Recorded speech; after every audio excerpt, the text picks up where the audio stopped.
The LPL is here in the LGD Arena in Hangzhou once again to bring you some more action, but this time the name of the game is World's Contention because this is our 3rd and 4th place matchup here between FPX and TOP. Now, both of these teams have been knocked out of the semifinals, of course, but that doesn't mean this matchup lacks for hype.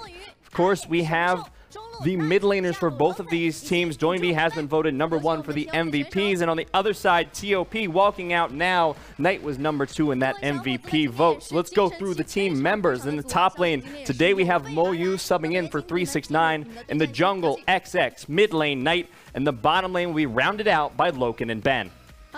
As you can see, it's Xiaoyu introducing the players in the Hangzhou venue, as you already mentioned. Of course, spoiler alert, it's me, it's Raz. How you guys doing out there? As we're already looking towards FPX, I'm going to be the one introducing that one. GimGoon in the top lane, XTian in the jungle. Of course, the rest of the lineup, as expected, Doinb in the mid lane. MVP for the split. Congratulations for him. And then you move to the bottom lane, LWX and Chris. Now, FPX have been having one hell of a season, Raz. You know, first place in the regular split, they looked absolutely fantastic, but weren't quite able to pull it out in their 5-game set against JDG. But today, they're going to be looking to show everyone that the hype was not for nothing against TOP here in the 3rd place matchup. This is insane, really. I think going into the spring split for the LPL, it was always tough to be able to call who was going to be coming into the playoff finals. For me, my expectation was IG and RNG, right? I thought that RNG would be able to make it the distance.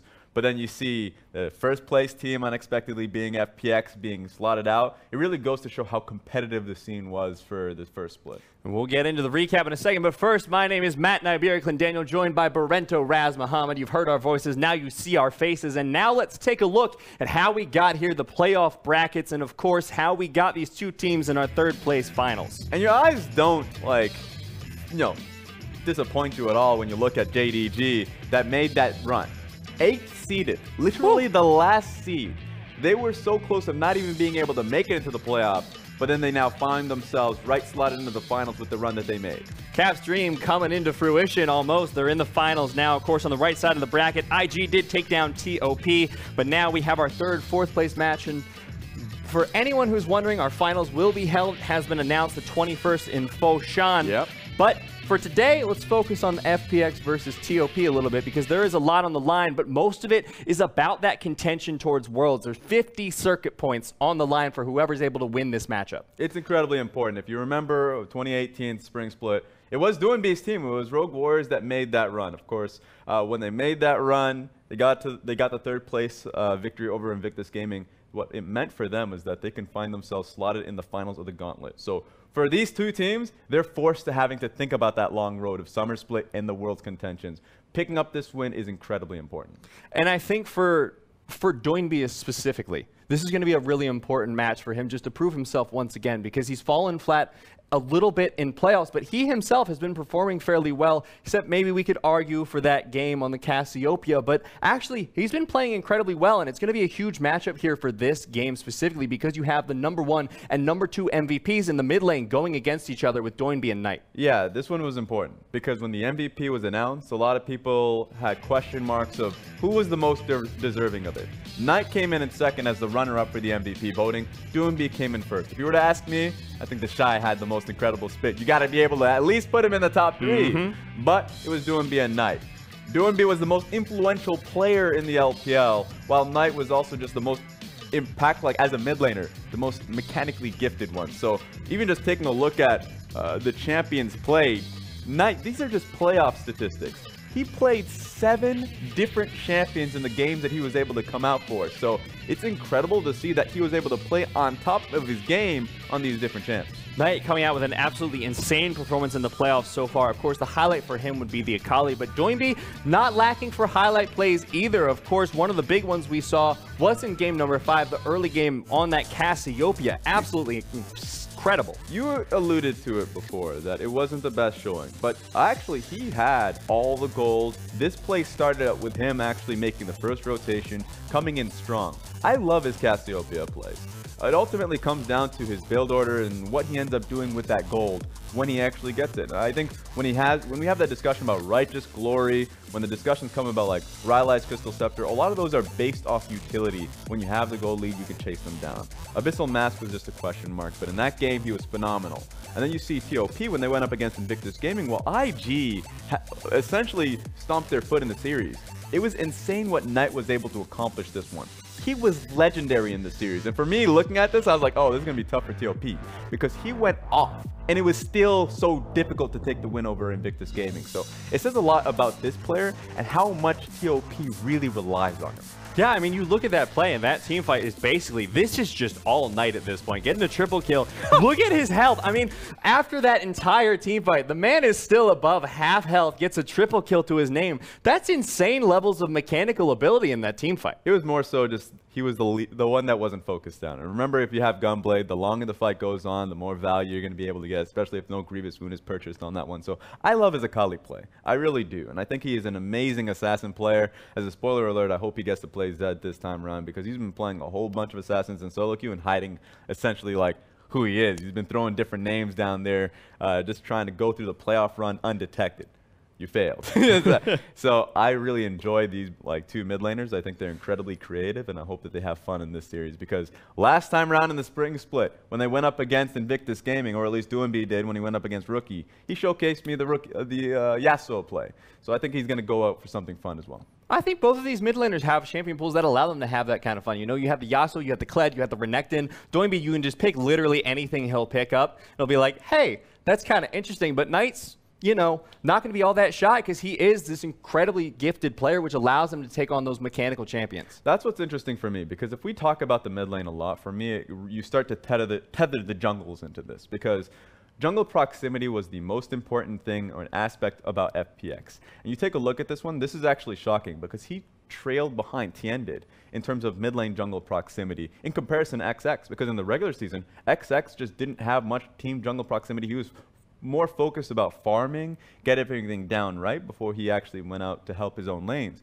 In the playoffs, he was in the mid lane, and he was just sticking there. The play styles are different, though. For FPX, if they get that mid lane jungle working out well, if Doinb is able to actually end up pushing out the wave, he uses his priority to help out bottom lane, LWX or GimGoon to be able to get the leads going forward. He helps out the side lane so much more. That's why he leads in the kill participation during the regular season. For Knight, he gets that lead, and he's like, all right, I'm the side laner. I'm 1-3-1-ing. I have all the resources necessary to be able to carry this game. So I love what they do with their leads. I think going into this game, it's going to be a lot about that mid-jungle matchup, especially because we know, thanks to the face-to-face, that Doinb is such a facilitator for communication through the team. Now, considering that they both have different styles, might be a little bit difficult to figure out who we think is going to win. We know what Tabe and Clement think, and they're both going to be going for TOP for this one. Yeah, I don't know about that one. What do you have? What do you have? You're the first you know I have FunPlus. You know I got FPX. I believe in Doinb. I believe in Tien. That's right. They're going to bring it home. Just throw my name already. You already know what I got. FPX. So I believe that FPX actually should have been slotted into the finals based off of Game 4, right? For people who watched that series, knew that they had Baron, they had the whole team fight ready, and then, of course, they overchased it. And a lot of those mistakes are going to be haunting FPX a lot of these times. And also, Doinb teams, when they get into the third place match, they try hard, or at least like team play goes on point, when some teams, when they find themselves in third place matches, tend to drag their feet. I hope that's not the case for TOP. They're going to be bringing in Moyu, as you had pointed out, so maybe that's an indication that they actually bringing in the most successful player in the last series says a lot to their strategy here. Because we've talked about this top lane substitution a little bit before, but you felt it was a little bit unfair to say that Moyu was just the better player, because he did look better in those later games, but he was also subbed in at a different time. Yeah, we'll have a discussion on that one. No, surprise, surprise. Moyu in the top lane, XX in the jungle, Knight, LokeN, Ben, we did give them their route. But to your point, yeah, I think that if you decide to play around away from your carry top lane and then see that he just fails to the shy, that's not a winning strategy. And if you just bring up Moyu, who had a successful series in that one, but you just play to him and gank for him, I think it was more so the strategy in the series that really dictated how that flow went. But for FPX, GimGoon in the top lane, Tien, Doinb, LWX, and Crisp, they haven't changed this lineup all split long, so it's unsurprising that this is what we're seeing. And I think for 369 and Moyu specifically, this might be a little bit less of a pressure matchup, because GimGoon is a very talented top laner, but he's not the shy levels of pressure that he brings out. He might not even have as much mental pressure, because we saw 369 was looking a little bit I'll say, tiny bit tilted during the later parts of that series before he was subbed out. There are two things about the Shy that a lot of people need to, wrap their mind around. Of course, yes, he's mechanically gifted. That's something that people focus on, maybe too much. Because the second thing is how much they actually play around him. Ning is top lane focused.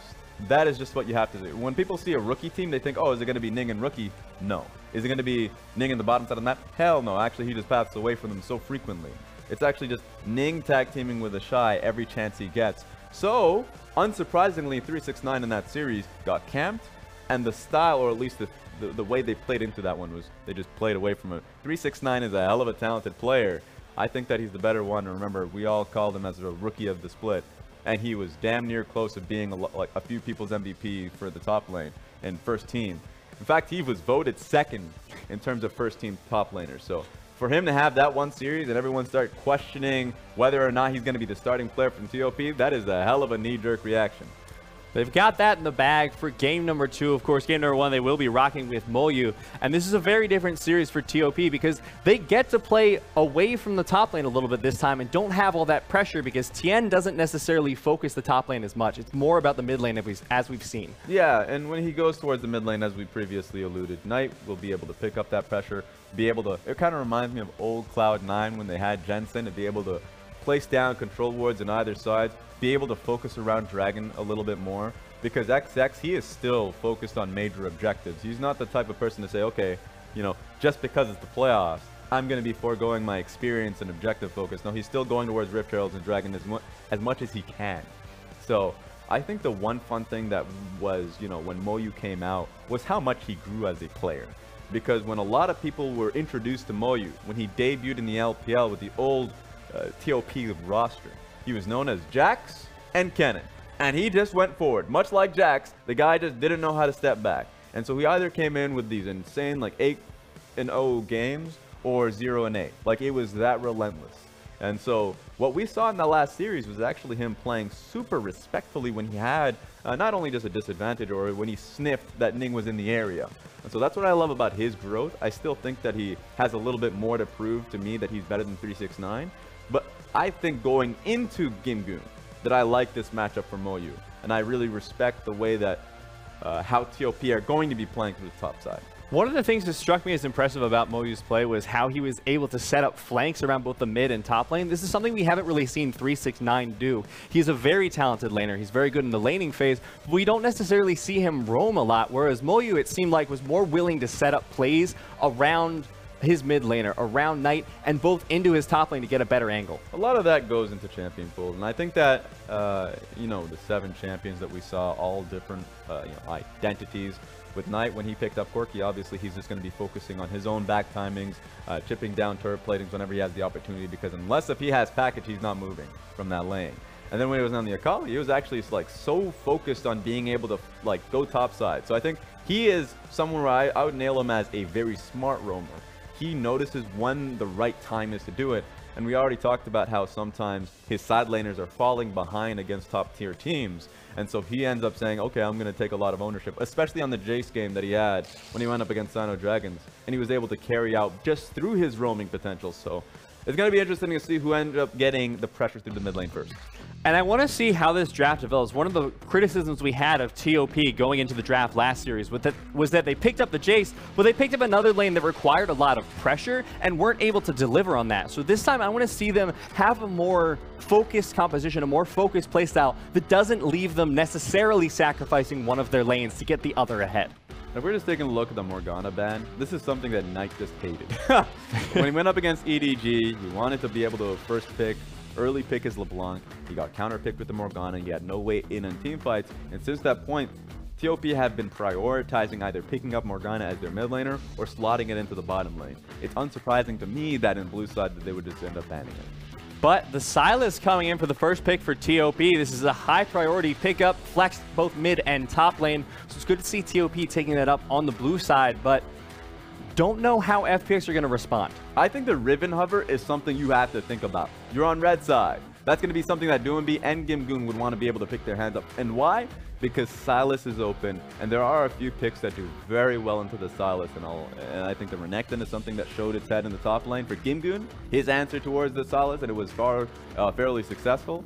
The Riven is something that Doinb wants to have versus Sylas if he knows that it's going to be mid lane, but Moyu is the type of player that wants to have top lane shove, and Sylas does the job, so I expect it to be a top lane. And we haven't seen a pickup coming in from FPX necessarily. We have the Lissandra very likely going to go towards the mid position, especially now that Galio has been picked up as well. We saw in the face-to-face interview that Doinb, when he picks his weird champions, he says, you guys might find it weird, but what's really good about it is the lane matchup counter, and it synergizes with the jungle. So that's what I want to see coming out from FPX as TOP picks up the Olaf and the Braum. I have bad news for a lot of people out there that are hoping for Doinb to go for something special, even though I kind of said that he has the best time to do it. The third place match kind of show me something different. During the regular season, when he's had the opportunity to pick up a Lissandra, he'll go for it. So Lissandra being picked up, why would that go top lane or bottom lane? It's going to be a Doinb pick, and it's essentially saying, I'll have mid lane shove, I'll be able to tag team with my jungler, which is super important now, knowing they're going up against an Olaf. They don't want Olaf contesting the Raptors, like essentially going roughshod on them. So I like the Lissandra, and I think it's a safe start for FPX in the first game. And let's take a look at the bans, because we haven't really had much to talk about them, because we have 3 flex picks banned already. The Ryze, well 4 actually if you count the Morgana, Ryze, Morg, Jace, and Akali. I think these are really strong bans against both of these teams because they do have the champion pools to flex between mid and top, especially for FunPlus Phoenix. I'm trying to think of right now what are the options here. For FPX, I would just actually lean towards the Skarner option, because right now you have great engage with the Lissandra and Galio. Having Skarner to be able to set up that fight and pick, it's kind of rough because you're counter-picking yourself in the jungle. So you'd be going either, let's see, I'm running through it. Rek'Sai's already been banned. Nocturne would be an okay pickup against the Olaf, but that's also been something that's banned. I don't think there is necessarily a good jungle option going up against TOP. I think Skarner would be great versus Sylas or the Braum. It has the option, of course. If you do go for the Skarner, there's always the risk that the Sylas is going to be able to take your own ultimate away from you, but instead, FunPlus might be going towards this Kindred pickup now that the champion pool for the jungle has been clinched down with both the Nocturne and Lee Sin bans, and it will be locked in for Tian. They've saved their top lane, so being able to pick up another AD carry is not a bad idea. I like the extra range because it actually does well versus the Olaf. The range advantage should be able to push him off of the early Scuttle Crab. So I'm liking what FPX have so far. I just haven't really pegged Tian to be a Kindred player. So I want to see if he's, got more flexing, because right now the only Kindreds that I really enjoy in the LPL is like Xiaopeng. This Lucian pickup is interesting to me because in the TOP versus IG series, we saw it banned every single game, either against or for TOP and IG. So interesting to see it finally gets through in this series. Yeah, good bot lane matchup, and also just really tags well with Braum. So TOP's lined themselves up with a good shoving top lane option, a great clear jungler. I think they have a wonderful composition. The only worry you would have is just hard engage. They don't have any of that, but they should have a lead early on, and that's what the game plan is for them. Now, FunPlus will lock in the Aurelia as their last pick here. Should be going towards the top lane. How do you feel about that top lane matchup against the Sylas? Well, I think both Sylas or the Riven that I was alluding to earlier, they're both great options here. We'll have to see if that's the Vladimir top lane. I would expect it to be Vladimir in the Sylas mid lane. So if that's the case, I love Sylas mid. Aftershock should be a must here into the matchup, into Lissandra, because Lissandra is very easy to nail down, and it makes the game lane easy to gank with the Olaf. So right now what we're expecting is Knight and XX, unsurprisingly, tag team and be able to start challenging Kindred on her Raptors, because Kindred, when she doesn't have winning lanes, or at least lanes that are shoving for her, it is a nightmare to play. That said, if they're able to navigate the early game fairly successfully, I think FPX have a winning formula for the team fight. You have the Galio, you have the Lissandra, you have the Kai'Sa. All your tools are working towards a really strong team fight. Yes, but they have to get to that point. That's always the caveat. And so I really expect Kindred to be working alongside the Aurelia, not only because if Aurelia falls behind, it's just what do you do with that champion, but more so it's a good matchup that you have top lane. Should be able to trade very well, and it's suddenly a tool you can work with, so you can have access to top lane Scuttle, access to the enemy blue side jungle. There's a lot that Kindred can do if she gets that standing top side, but if you lose mid lane, then suddenly you can get rotated on. So Mid lane's going to be a primary focus. Doinb has to keep up in the lane and has to have a control ward to have eyes on where Olaf is. Otherwise, that's going to be a lot of hurt there. Both these teams are going to be looking for that mid lane priority. The early game for TOP is going to be looking so incredibly strong. The Lucian, the Braum, the Sylas, the Olaf, everything is working in their favor. But if FunPlus can make it into that mid and late stages of the game, they have the team fight to end all team fights. And we're going to find out who wins out in game number 1 of TOP versus FPX. Are they jumping off that building? Whew. His backgrounds get scarier and scarier, Raz. Last time it was the entire star and sky, and now someone jumping off a building.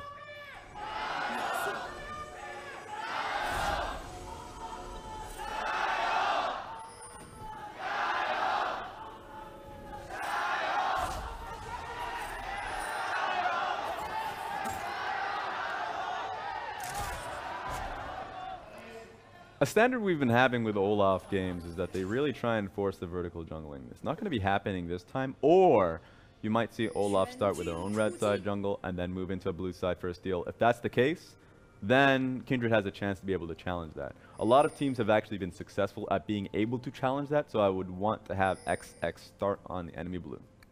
Looks like he's going to be able to do just that, but Crisp and LWX have eyes on this engage. Unclear what they're going to do with this level 1, but maybe they can get some poke damage down.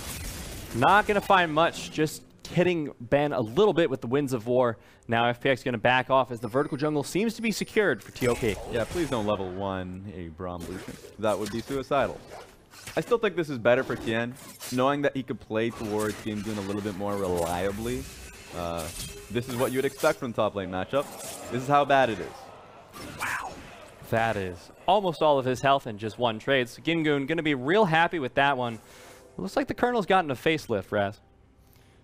Liking that new UI, and Tien going to be able to secure away the blue buff for himself as well. Doesn't have a mark left on the field. Oh, there it is. That's so good for him. Top lane scuttle. Starts out on top. That's always nice to see.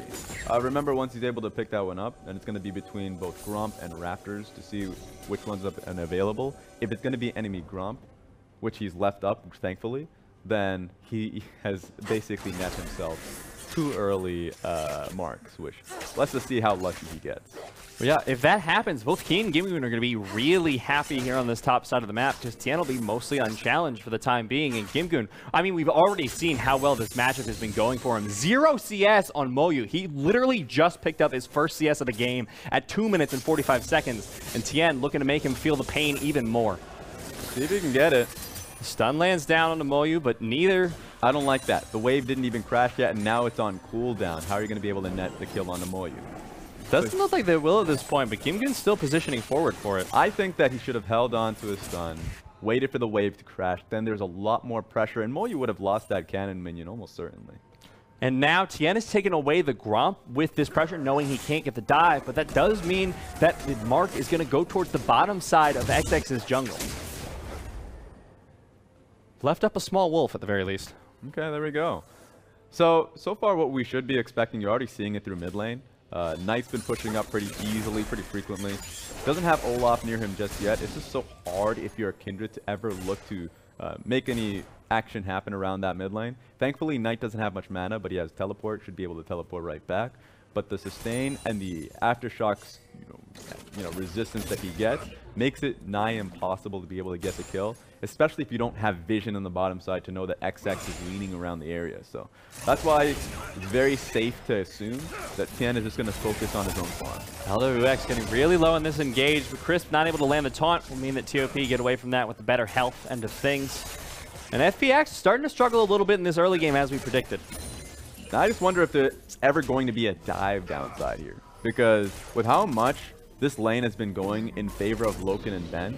Also, LokeN having cleanse, so there's never going to be a possibility for Chris to ever get like a sick trade through his taunt and seeing if they can net any like passive damage from Kai'San towards him or press the attack damage too. That's never a possibility there for him. So LokeN and Ben are going to have consistent pressure here. Mountain Dragon is going to be a focus, and you better hope, if you're FPX, that it's not going to be a double Mountain Dragon where now they have to start to think, hey, now we have to swap pressure. Kindred has to start responding to XX in the bottom lane. Now, an interesting thing here, you see the CS differential down in the bottom lane. It's about 14, but more interesting to me is the fact that the pickaxe has been picked up first here for LokeN on the Lucian. Normally, we see the Blade of the Ruined King into the Black Cleaver build, but it seems like LokeN going for something a little different today. Yeah, we'll see what it ends up going into. Could be Infinity Edge. Might be... That would be real fun to watch. TOP getting a little bit of vision down here onto the bottom side of the map as well. Second scuttle will go over to XX very likely, but it is the mark as well. Should be able to shut down TN a little bit here on the bottom side, but TN positioning aggressively for it. He doesn't have the support of his bottom lane though, so we'll have to give that one up. Might be able to find a pick onto Ben here. He's gonna go for it, lands the slow. 1, 2. Gonna find the 3. Looks like he will with the Conqueror's proc, but now the Winter's Bite has landed, and that's a lot of slow. Forces him off long enough for Ben to get away. Forces him to, you know, eat some potions, but he's a tank support. He's going to be able to heal that up in lane. Just remember that Tien's playing to his weak side of the map. So if he goes for too long in that skirmish, LokeN will join up. Knight will certainly come in as well with how much pressure he's had in the mid lane. That's a position he doesn't want to be in for too long. Just trying to see if he can get some cheeky damage.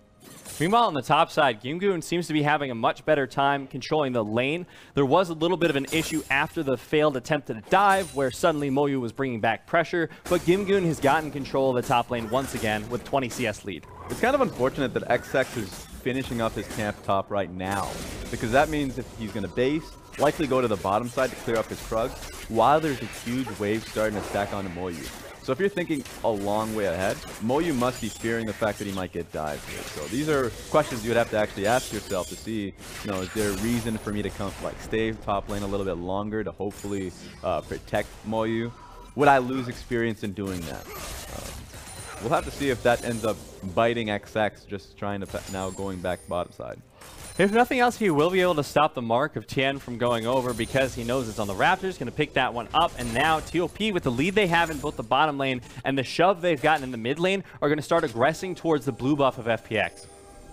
All right. I mean, technically XX is saying if that play were to ever happen top lane, they get themselves a Mountain Dragon bottom side.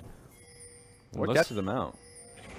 He's been spotted on the ward, and now XX is going to go for the blue buff for himself. Knight is here as well to be able to try and pick this one up. So Doinb going to be stuck without a blue buff for the time being, but Tien's stealing it away on the other side of the map.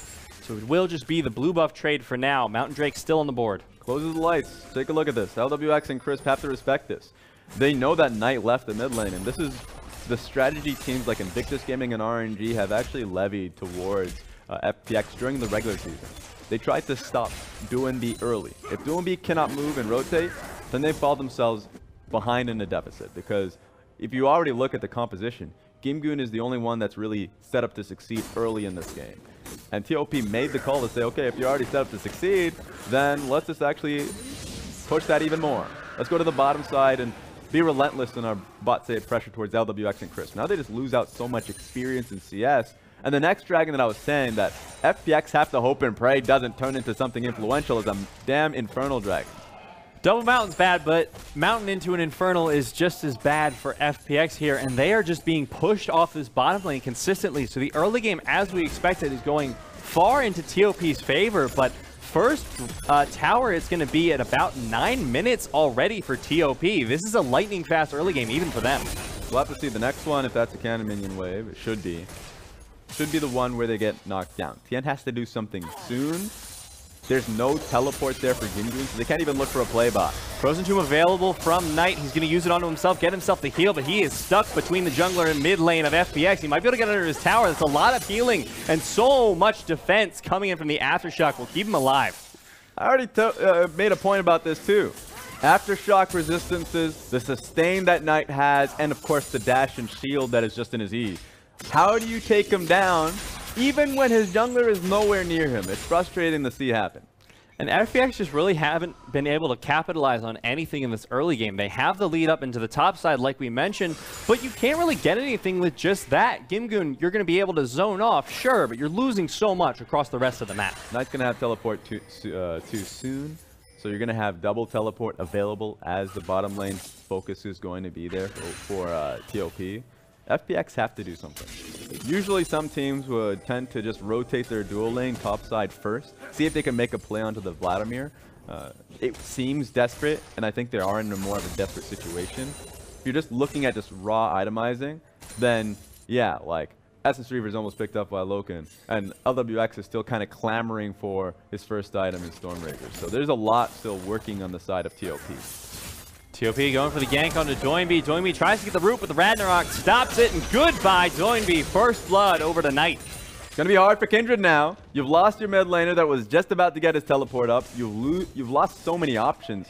Seems like XX is deciding to help Knight pick up mid lane turret platings rather than helping him move bot side to accelerate. Bottom lane tower so low on health though, so TOP should be able to take this one down with even a little bit of pressure, and LokeN has the culling, so he can provide that with ease. Just a few more autos to go. One, not going to find two. Might take another push. Worst case scenario, if there's ever an engage on top of LokeN set, he has plenty, so I'm not too concerned about him. It's more so just thinking ahead for FPX and how they're able to get a play working for them. I think the time limit would just be around the Infernal Dragon. They don't want to lose those double drakes. It'd just be a little bit too much to work with. Oh, flash from XX when he was getting caught on his Grom. So a little bit good here for FPX, and now the dive onto the top lane seems to be going successfully for them. Vanguard's edge has been dropped down, as has the Hemoplague, but GimGoon taking so much damage, has to flash away. Tienlo as well. Doinb just have health, and they will be forced off at the very least, but does Knight want to chase? Looks like he's going for it, not going to find the abscond, nor the abduct, and now FPX has Crisp in the top lane. Should shut down this play real quick. Thankfully, Moyu was thinking clearly. He didn't use his flash to try and get the last Q on top of GimGoon because Tien was holding on to his ultimate. You don't want to essentially get baited by the Lamb's Respite. So they play it slowly, they deny the play from FPX, and now they're already focusing towards the Rift Herald in mid lane. And this is just so bad for FPX because we were talking, they need to find a way back into this game. They need to make a progressive play. But every single gank they have had into the top side, into the mid side, has been shut down time after time. And you look at what they've given up for it. You've got a 30 CS lead on the bottom laner. Rift Herald's gone over. You've lost the first tower. It's going to be so much harder for them to come back into the game with all this tempo on the side of TOP. Yeah, it's gonna be hard. It's gonna be rough, Raz. I think if we're looking towards what the responses are from FPX, I actually still like them. They've taken a more safer option. They didn't throw their bottom lane, top lane. I was like, okay, that's fair. Looking for that play towards Vladimir is always a good idea. I think that XX burning his flash, you can say, okay, we made a play. Now XX doesn't have that for himself. So if he ever dives in with his ultimate, then at least you have a pretty clear target to look to kill. He's gone towards Warrior, so he's going a very squishy route. If they wanted to just all in somebody, I would say XX first. LokeN has been holding on to his cleanse, so I'd say going for him would just doesn't net you much value. Still has the flash too, but the Herald gonna drop onto the mid lane tower, gonna be able to get all but one of those platings. Should be picked up by LokeN just now. And he is looking so absolutely massive on this Lucian. TOP's got gold. They use that push in mid lane and look for bottom side. FPX has got to do something. The only playmaker in this situation is going to be Doinb if he ever finds himself using his E and ultimate. Like, it has to be a self ulti too. He's going to die immediately if he doesn't use it because we're looking at what the items are currently there for him. He's got Last Chapter, Blasting Wand, and nothing else. So doesn't even have that first completed item because the game has been moving that fast. This is the Infernal Drake. This is what we were looking for as the tipping point of the game. So FPX need to find something. They need to find it now. They split up TOP, but they don't seem confident in going in. TOP are just going to be shoving out the adjacent lanes. Moyu and Knight in her position now. Thankfully, GimGoon and Tien are leaning to... Oh, wait a minute. I'm a little bit worried because whenever you have two people on the trailing end of that, you start to see engages. Knight didn't want to go for it, though. Now FPX will be losing the mid lane tower. That's another outer down in favor of LokeN. This is an absolutely massive Lucian at this point. The Infernal Moyu. Drake still on the board. Oh, what is happening in the bottom lane? GimGoon gets a good trade onto Moyu, forces out the ultimate. That's great. I mean, if you're FPX, you are so happy. GimGoon didn't even have to use his resource for that. His ultimate's still up. Well, now Moyu had to use that just to be able to keep himself alive. So right now, it doesn't look like it's seeming to matter too much. XX is just sneaking the Infernal Dragon underneath them. GimGoon looking for the engage, finds the Vanguard's edge onto Knight, needs to chase him down. Teleport coming in from the top lane, but will it be enough? Tien has to dip out while GimGoon's still going down onto Knight. One more auto should do it, but he's not going to be able to find it. Tien on the back line getting chased down by Moyu, flashes away, should be fine for now, but now GimGoon, 1 versus 5. What can he find? Nothing, just death waiting for him. Not a clear idea of what FPX are trying to accomplish. LWX is all the way up in the top lane, right? He's not even there to be able to support the play. So in all intents and purposes, FPX should just be that annoying bug. They should never commit to a fight. They should never ever like even try and look for a dragon. they should try to be having shove on adjacent lanes around Dragon, knowing that they don't have their main damage dealer there for it. GimGoon tries to find the pick on the Knight, just from saying, hey, maybe we can get the kill. He probably didn't have a good idea of what happened in the mid lane earlier on. Knight is just far too tanky, has to sustain as well, and he's able to dip out just in time for GimGoon to say, okay, first of all, I have no more targets, and I am the target. All right, GimGoon is in no man's land there. Honestly, that being said, it was so incredibly close, though. I mean, that was just like 1 or 2 autos away from GimGoon being able to take that down. If he had landed the flawless duet, that would have been the end of Knight. But that's a bad mentality to have, because strategically, that was just a poor place to put yourself in, and you have to assume that Knight is also thinking about that. He's not going to say, oh, I'm in a bad position. He essentially, his goal was to push out spot side, knew that his side laners, or at least the rest of his team, were in the area, and was always going to be able to get out of there, right? He still had his E unless if there was a crucial mistake. I trust the Knight to be able to play on the edge of that. It's more so GimGoon thinking he had the kill because his jungler was there for the picking as well. Of course, Kindra's not going to be providing instant burst, so there's no sense of surprise, no sense of urgency there for Knight. FPX might be going once again towards the top side of the map, but Tien has not found any luck this game. Still 0-0-0 despite repeated attempts at the gank. I like this from Chris, though. This is the 3rd time where he's leaning towards the possible play. If TOP ever goes in on FPX, they have the Kindred ultimate and then the Galio ultimate. They should be able to pick up any larger skirmish in a 3v3. So FPX still has a lot of chances here. It's more so TOP playing smart around that. It's like you're like in the lion's pit. You're like, at least the lion's blind or something, but I just can't be bleeding. If somehow anything cuts me, any rust, any metal around this area, then I'm screwed. But they're playing it smart. They're playing around that blind. It's getting close, though. I mean, FPX going to need their tetanus shots pretty soon if they don't finish up this play quick. And it looks like they will be able to secure the top lane tower from it. Yeah, they're getting mid lane inner. And I value mid lane inner far more than anything else. You're now 3 minutes off of Baron buff. And then this mid lane inner tower is about to be picked up. Then suddenly you can go far deeper in the red side jungle to be able to place your own control wards. Vision control should be there for TOP when they set up for the massive objective. And they already have a mountain dragon, so it seems like they're in a great position. They are, and I mean, they have been for almost the entire game. Yeah. Tien, gonna find his wolves. He's not gonna run into the bush strat of TOP just yet. Living up to ancient fanatic rituals. Just remember, TOP's composition doesn't have hard engage.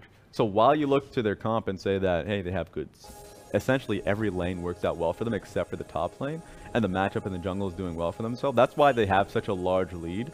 But if they ever want to just find a pick, the Knight has to fully commit with his Z, abscond and abduct, and then you're like, well, who else then? Maybe the ultimate from Ben, but it's never something that will nail you a person down. So Tien has to walk in the bush for him to get through. Oh, GimGoon, he wants the 1v1 once again, but this time he's got Tien to back him up, and Knight's going for it. Does he have the ultimate? Lamb's Spike goes down, but now Tien has the ultimate of his own available as well. They need to save it. There it goes. They finally take down Knight. They had to dedicate 3 people to that one, Raz. But good timing, because if you're looking at the rest of the map, LokeN's coming just onto the map. So there's nothing that TOP right now can pick themselves up. They can get in position for Dragon. So if we're just talking about next Ocean Dragon, it's going to be up in 50 seconds. They can put control wards down. But FPX, because they got the kill early, can now position themselves to challenge it. Baron on the map in just a minute and 30 as well. And honestly, I'm feeling really good about TOP's chances right now. I mean, look at their lead, 2.5k. They've got a massive lead on the 80 carry position, so they have the better end of the damage. I mean, yeah, LWX just got his first evolve on his Q, but I don't know if that's going to be enough if it breaks out into a fight. I mean, if we're just talking about the details right now, it's good to talk about LokeN's Lucian. You already saw the crit. He's going through the crit build. It was already relevant because, I don't know, at least obvious because he went towards the Absence Reaver. So if we're just going through the ramifications of it, it's a great late game build. Talking about 80% crit, or at least if he goes for double Zeal items, then we're talking about 100% crit. It's great. It's how do I put it? Basically, you're going to be a glass cannon, but your mid game's going to suffer. Black Cleaver and Blade of the Rune King means you can just really just all in on LWX if he's ever a few meters away from his own turret. I think it's a far better solution, but because it seems like this early game is so locked down from them, and mid game is looking so good, he's made the conscious decision to say, I'm going to be focusing on pushing up far more often. Getting the extra mana and doing that is always going to be able to help him, so he hasn't been running out throughout the game. Doesn't mean, though, that FPX have a chance to fight back in the mid-game. There's the ultimate stolen away from Knight. Vanguard's edge lands on a GimGoon. There's the slow to follow it up, and he is chasing down, wants revenge for the repeated attempts at his life. And it looks like he might be able to find it. Here comes the gank. The dunk comes in from XX. And he's going to be able to get out cleanly, but Moyu. Goodbye, Moyu. Nope. Hemoplague damage plus the Crimson Rush will be able to heal him up. Doinb is going to have to chase a lot harder if he wants to take out this Vladimir. He doesn't want to commit for it. Lost his chance on that one. I think he had at least a split second to be able to have his Q back on cooldown. So missed his chance on that one. Kind of sad to see that because cross-map plays that would have evened them out, but TOP just comes out ahead. Now they get pressure onto the top side of the map. They should be able to take out this last outer tower, and it gives them so much movement into the jungle of FPX, and especially now that that Baron is up, it's a lot bigger of a contention point. So if you're just taking a look at what FPX can do now, they're just essentially getting flagged into their own jungle. Great wards that they have. I think there are great defensive wards. If you're looking at what TOP want to use their red trinkets for, they want to use it inside the pit. So that green ward, I think, is going to be lost fairly soon. I guess we'll talk about the play first before we go any more deeper. There's just so many slows, 90% slow on top of the Q slow. Just jump right in there. Stun. I actually was surprised that he didn't get stunned. He did get stunned. He actually just canceled it with his E animation on top of it. So he actually just didn't matter too much. So that was really nice there from that Knight. Now LokeN going to be able to pick up the red buff, the hero of TOP so far, been able to get such a massive lead, and he just has so much damage threat. Glass Cannon's a problem when there's threat from the other team, but FPX just don't look like they have it in them to challenge at the moment. I think he's close to being able to pick it up, his Infinity Edge now too. So once he picks that up, he's just going to be a major threat. There's not much LWX can do about that because he's just so far from his Rage Blade. So they're already starting it. Oh, like, okay, he just want to get in the pit. We cool. Yeah, they're just trying to clear out the vision, keep them blind, but FPX don't even have Trinity Force on GimGoon either. But I think the Merc Treads from Knight is paying off so well. Saw it in the earlier play when GimGoon threw out his stun and it just didn't last too long. And then on top of that, the Lissandra ultimate's always going to be a problem. The taunt coming in from Crisp. Merc Treads will do so much for him. And if you look at the top lane, Moyu has just gone for the Rabadon's Death Cap first completed item here. I mean, it makes a lot of sense. You have as much damage as you can go for, as they are already setting up for the major objectives. So let's see what we can get. I love the Kindle Gem. Extra cooldown reduction is going to be nice for this next play. Has double CDR on top of that death cap, so he's got options with it. Should be able to make the team fight happen for his team. But FPX playing very carefully, trying to clear out the vision as best they can. But TOP, look at the vision advantage they have. And LokeN just dives in with the culling, forcing Tien down to half. They can start it right now. It would have to be on FPX to look for a fight to try and challenge for this play. But their jungler is way too low, and he's now forced to use his ultimate pretty early on in the fight. We'll have to see how that works out. And look at Ben and LokeN. They're just running interference on the top side behind the red buff pit. And TOP starting to peel off of the Baron. TOP needs to find a way through a fly. Oh, there's the way that they need to find. Chris gets stunned up, makes it out with the Justice Punch for the time being, forces away the heal from LWX, but now TOP gets to chase into the fight. Knight goes in hard with the Vanguard's edge, 90% slow onto FPX, chasing it down. GimGoon not gonna die. The Lambs despite perfect timing. Moyu actually is the first one to go down. LWX follows it up with the Killer Instinct, and FPX win the fight 2-0. Great way to move around Kindred's ultimate. Now they're just gonna go straight towards the Baron buff.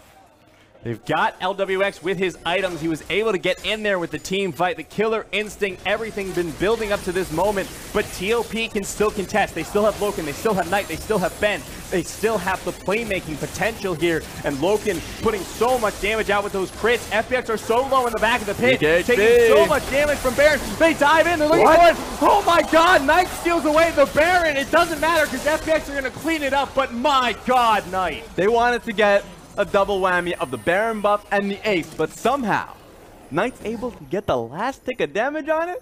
That's a little sad, but at least FPX are coming back into the game.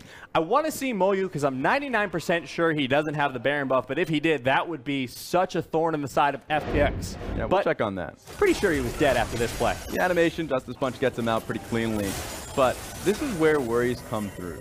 Because TOP, so difficult, as I already stated, to nail the fight on top of FPX. The only concern is when Kindred ultimate inevitably comes down, GimGoon can play around that, so he baits them so much. Doinb gets so much damage across, and remember, there is still no flash on Olaf. And he is so squishy at this stage of the game with the Warriors pick up the ad. So they lose so much in a high-risk situation. And then time to find out how Silas got the Baron. Because this was a great place. I think FPX doubled down on the Baron when they could have looked for a fight. They have so many points of engage, oftentimes looking back. But on to Knight, he was taunted, but still got the damage across, mustering the second tick of Q. So that was beautiful to watch. Wait a minute, we're back to the next one? What happened? All An right. Ocean Drake was taken, and now FPX in a fight once again. GimGoon, Vanguard's Edge, not going to land onto anyone, and now Chris goes in, not going to be able to find anyone with the hero's entrance either. This fight is just going so poorly for FPX, Doinb barely able to stay alive through the Lambs' fight. And LWS gets chased down, shut down by XX, and now FPX don't have a horse left in this race. There are way too many diving threats from TOP, with LokeN just sitting in the back all safe. This is my damn problem with replays on top of replays. Because while that was nice, we missed so much of the setup around Ocean Dragon. Because it looked like the Ocean Dragon went over to XX. XX had to flash out somehow anyways and still, like, essentially picked up the fight because FPX were committing around it when they had... Did they have... It's always hard. I guess, like, Baron buff was gone, Dragon is gone, and they're about to lose Inhibitor throughout all of that. But it's another fight when the first one went so well for them. That time, they just weren't able to find it. The AoE damage coming out from TOP was too much for them to bear, and now TOP get the bottom lane inhibitor and should have pressure onto the mid lane. It always comes down to positioning, right? Because FPX picking up that team fight, they all had base, people came back up, and TOP likely were in position around the Dragon. So when you come back into this spot, when you didn't even set up around Dragon to begin with, just give it up. Right? You can look around, push outside lane. In fact, their mid lane wave had already been pushed into their inner tower. So all of that had been wasted, and you get a team fight like this, where Ken was already low to begin with and gets dove through by Moyu. Same thing happened with Knight. Throughout all of that, LokeN was pumping out a serious amount of damage, while of course, just being untouched. I mean, there were a lot of issues with that fight. I think the biggest one was that FPX used out both Hero's Entrance and Vanguard's Edge and hit absolutely no one with it. So really well positioned by TOP, like you mentioned. LokeN absolutely safe in the backline. And look at his items right now. Essence Reaver, Infinity Edge, Rapid Fire Cannon, his second Zeal. This man is hitting hard and he's hitting fast. He's aiming for 100% kill crit chance. Like, that's what he's going for. And so, it's going to be a lot of damage that FPX can't deal with. Crit just does so well versus squishier champions that, you know, just can't mitigate it. If we're just looking across from FPX, then certainly Tian, Doinb, LWX, even Chris, who just doesn't have the gold necessary to be building towards tankier items, so he went towards the right, redemption. It will be so hard to ever deal with LokeN. And it's really rough too, because that's the target you have to go down on if you're FPX, because the rest of the damage is big from the other members, sure, but if LokeN ever survives in a fight, you are under such threat. But he has Cleanse, he's going to have Flash in a few, he's got a Brawl with a Glacial Fissure for him. It just seems like a disaster waiting to happen for FPX. What I want to see from FPX is they need to have, right now they're going to be playing to TOP's pressure, so they need to work towards top lane. That was close from Tian, he would have been slowed off that one, and it's not easy to see. But help push out mid lane so they do not get one forward. Move towards the top lane. Doinb has still a lot of great pressure, but he's getting chipped down. A lot of damage just from 2 autos and 1 tick of the calling. LWX getting picked off, has to use the Killer Instinct defensively. Lance Respite, tons of redemption. Hero's Entrance coming out. LWX still falls through all of it, and the chase comes in from TOP. They pick up 3, looking for 4. Won't be able to find it just yet, but they're barreling into the base of FPX in the top side, and this might be the game. Take the long way around for the tower. There's so many mistakes happening on FPX's viewpoint now. Doinb's trying to buy for time. Not going to be able to find it though as Knight picks him up. That's going to be one Nexus tower going down. FPX looking to be losing game number 1 here versus TOP, but for TOP, what a statement after their series against Invictus Gaming. They're looking strong coming into this series. Draft was strong for them. So just starting from point 1, I like the fact that they really focused in on mid lane, bot side, and had flex on Silas. Because FPX going into that series says we have so many options to be able to play into Silas top lane, and they just nailed themselves what was a blind pick Lissandra really early on. So if you're going up against the Silas, really value red side. Going to second phase with both your top lane and mid lane still, you know, guessing, right? If you want to pick up the Renekton, pick it up early. If you want to go towards the Aurelia, the mid lane better be able to play it. So there was a lot of question marks for me in the draft just looking at the beginning of it, because that's how much gold just went for TOP just based off of the Lucian Braum, the Silas mid, and then the Olaf jungle. When FPX got their fight back, that was really well executed. Then you start talking about the misexecutions that came off that replay around Dragon, where they could have just, once again, played a little more safely. If they didn't have the vision control around the Dragon to begin with, then just say, okay, we'll give it away. That's not a problem. And we ain't no problem with that. Mid lane, bot lane push, and then be prepared for the next fight. They have a lot of pick in their composition, so I wasn't too concerned after the last Baron buff that they went for. Because I feel like the problems for FPX just kind of started from the beginning and never stopped, because early game was okay at first, but you're sacrificing a lot of your top lane. Your bottom lane's doing great if you're TOP, yeah. But then FPX kept going for those chain ganks top, and every single one of them fell flat. Because they didn't have much of an option. If I'm looking at the drafting perspective, the Kindred being picked, Kindred required the Irelia and really needed that jungle matchup to be like clashing. So in the sense of like, hey, if it was just like not vertical jungling, if we were like pathing towards scuttle crabs like gentlemen, then what would have happened is whenever XX goes topside, he loses scuttle. He actually gets challenged a little bit more in his blue side jungle. But XX said, I'll give you all of that. I'll empower my bottom lane and mid lane. There's nothing you can now contest for. Kindred will find it impossible to gank any of these lanes and to turn the tides on what is consistently shoving in lanes. So if I am FPX going into game 2, either you don't pick the Kindred in that kind of a setting and you value your shove, or you really force a level 1 in your favor. FPX really just need to figure out what they want to do with this and stick with it, go hard into game number 2. We'll be back in just a few minutes with FPX versus TOP, game number 2.